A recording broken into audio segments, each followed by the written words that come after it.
Gramsespektrum. Velkommen til Gramsespektrum. Vi starter i dag ud med et lille gensyn med vores to skolepedeller, Vagn og Ole, der i denne uge sidder i bussen på vej til en herlig ferie i Tyrol. Så er vi on the road. Så, hey. On our way. Hey, undskyld. Hvad hedder du? Jeg hedder Louise, og gider godt skride. Ja, men det er ellers... det er min ven Vagn her. Han er en af de mest dygtigste patenter, som... Ashmi! Lad mig nu være. Ja. Skidt med det, Vagn, du. Ja, skidt. Hvad han hedder ham der med ølerne? Og ham der, Glenn, ham der sælger ølerne. Glenn! Meget skal du have for sådan en der? Det koster 8 kroner. En lille årkronseddel, det er så fint lige sådan en der.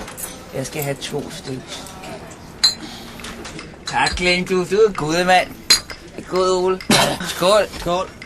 Men altså, prøv at se, det her bord her, det er lille klap op bord, det virker altså slet ikke ordentligt. Jeg havde haft min sager med, så skulle jeg have repareret ham der med ølerne. Ham der med drikkevognen. Ja. Han hedder Glenn. Glenn? Ja? Hvor meget skal du have for sådan en der? Det koster 8 kroner. En lille årkronseddel. Jeg vil godt lige... Jeg skal have... 2. Ja. 2, okay. 2 pieces. Thank you. Har jeg nogensinde egentlig fortalt dig, at du er nok det jeg vil regne for en af mine bedste venner. Okay. Du har også altid haft noget... Hvad den hedder ham der med ølerne? Glenn? Glenn? Han hedder Glenn. Det er Glenn. Hvad meget tager du for... Glenn med Vagn. Vagn med Glenn. Are you doing, Glenn? Okay. International herre. Nu skal du... Jo, meget tager du for en af de der... 8 kroner. En lille årkronseddel, skal lige se. Ja.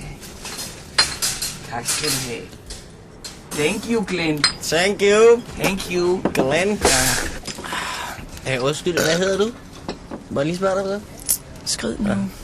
Lad nu være. Og du kan... Faktisk så har jeg sådan en drøm her i nat, ikke? Ja. Hvor jeg drømte, at vi fandt sådan et rum nede i et af rummene på skolen, ikke? Mm-hmm. Hvor der var bare så mange øl derinde.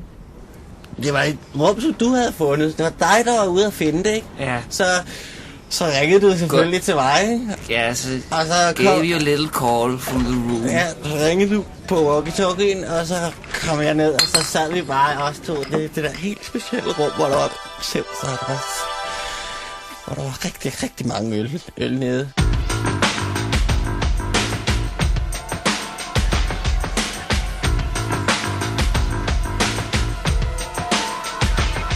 Jeg kopierer videofilm med i skolens AV-rum. Altså, jeg ved godt, det er ulovligt. Det er jo ikke dumt, det er helt ærligt.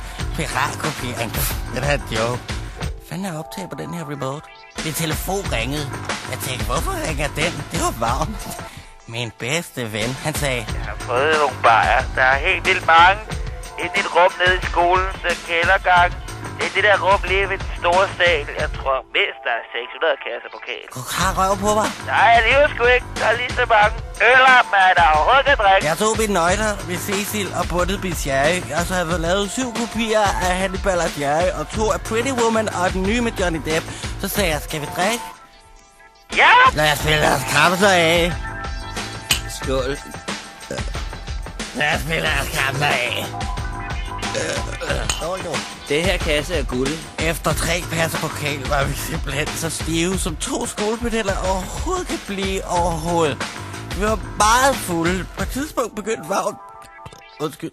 Cirka 3 kvarter senere, og så var endnu en kasse tømt, og så vågnede jeg. Det hele var bare noget, jeg havde drømt. Det er et fantastisk drøm. Ja, det synes jeg også. Hvad er det, han hedder ham der med ølerne? Det hedder Glenn. Glenn? Men, Ole, hvis det havde været virkelig godt, så havde den været helt incredible. Det er drømmen. Kan sgu da ikke være virkelig, det er helt urealistisk også. Kan du mig bøsse? Jeg kan da tosset. Du skal altid tage mit ord og vække dem helt på hovedet. Det er sgu da dig, der kalder mig bøsse. Prøv at høre. Ja. Ja, Det var undskyld. Prøv at høre. Du er min bedste ven. Jeg elsker dig. jeg elsker også dig. Er du bøsse?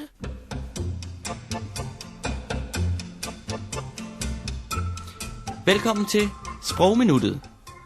Stort set alle mennesker i hele verden har hver dag stor glæde af at kunne meddele sig til andre mennesker ved hjælp af forskellige sprog. Mange mennesker foretrækker at kommunikere på engelsk, særligt i England og USA, mens man andre steder, som f.eks. i Tyskland, benytter sig meget mere af tysk. Uanset hvad, så er det en dejlig gave at kunne et eller flere sprog. Men i studiet i dag, der har vi besøg af Thomas Christensen, der er så uheldig, at han faktisk slet ikke kan nogen sprog overhovedet. Og velkommen til dig, Thomas. Thomas, hvad har det egentlig betydet for dig, at du slet ikke kan nogen sprog overhovedet?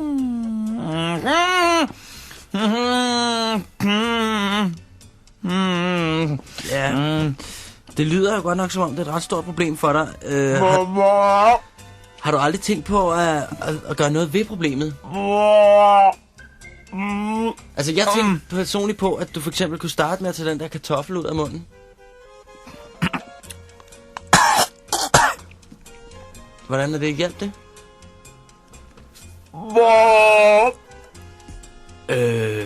Okay. Så tror jeg altså også, du skal tage de der 2 blommer ud. Det tror jeg kan hjælpe.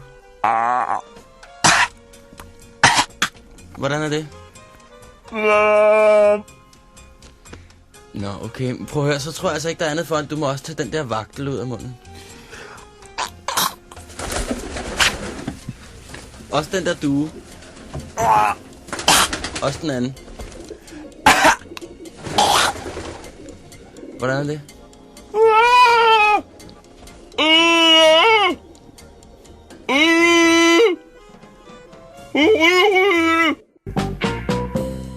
Det var alt fra Gramsespektrum for i dag. Vi ses snart